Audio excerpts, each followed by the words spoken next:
say it's a little better compared to, say, the past week or the past fortnight. We are being able to breathe a little more. I mean, I'm still waking up with a lot of SOS messages in my inbox. I'm going off to sleep after I've retweeted several calls for help. But the distinct sort of difference is now that perhaps a lot of this transmission is moving from the metropolis and from the national capital region, the bigger cities, to the smaller cities or the rural areas where people do not have the tech tools maybe to amplify their calls for desperation. But as far as the big cities are concerned, with the lockdown and with the government putting its house into slight order, things do seem to be recovering.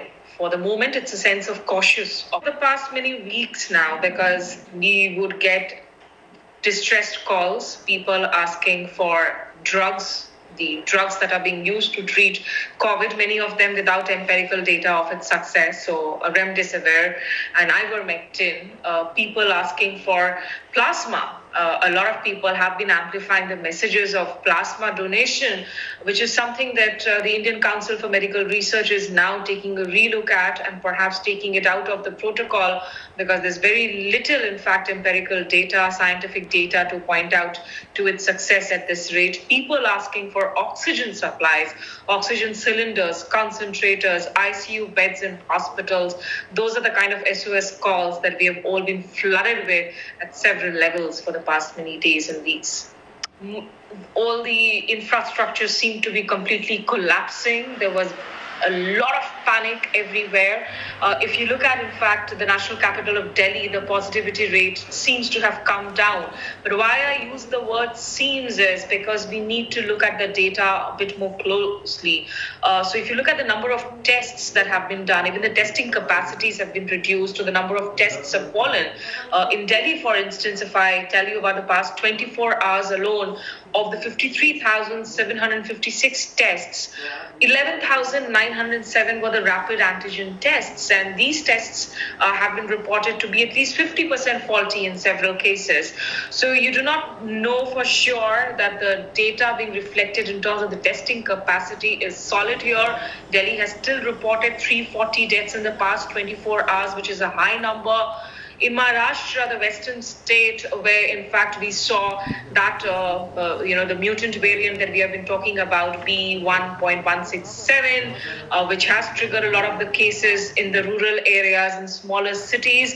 There the lockdown did seem to work, and the Maharashtra state health minister has pointed out that the active cases, which had reached close to 7 lakh in the state, are now somewhere close to 4.8 lakhs. So yes, in measured amounts, they are perhaps working essentially in trying to take the load off a lot of the frontline workers, essential workers, doctors, medical staff, hospitals that literally had gone breathless for the past couple of weeks now since we saw the second wave. To some extent, yes. I think the queues of people waiting in ambulances outside hospitals, the queues of people actually having to manage their own oxygen cylinders, some even taking their own makeshift cots, waiting to be admitted inside hospitals, those have reduced. But then again, I need to remind, this is for the bigger cities. This is for the national capital area of Delhi and the surrounding areas that I'm talking about.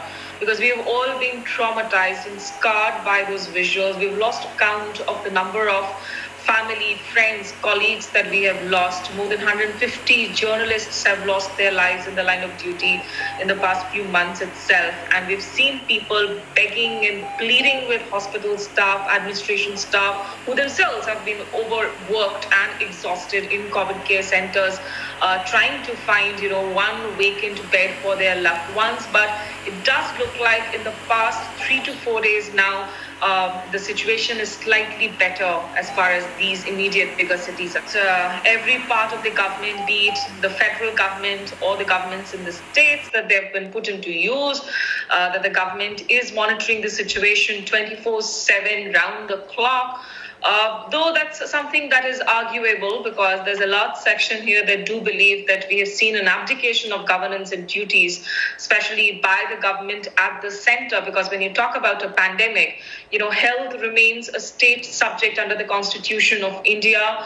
The states, the provincial assemblies are allowed to actually frame laws on it. But when you have a pandemic, then it's really the Epidemic Act, the Pandemic Act that sets into place, and it's the center, the Union Cabinet led by the Prime Minister, that becomes the driving force. So yes, they have definitely woken up to the dangerous consequences that we have seen through the second wave, but there's still a lot that needs to be done. There is a plan in place, and the government is working towards it. Look, it's a huge country. It's a country of 1.3 billion. When we talk about numbers in India, nothing is it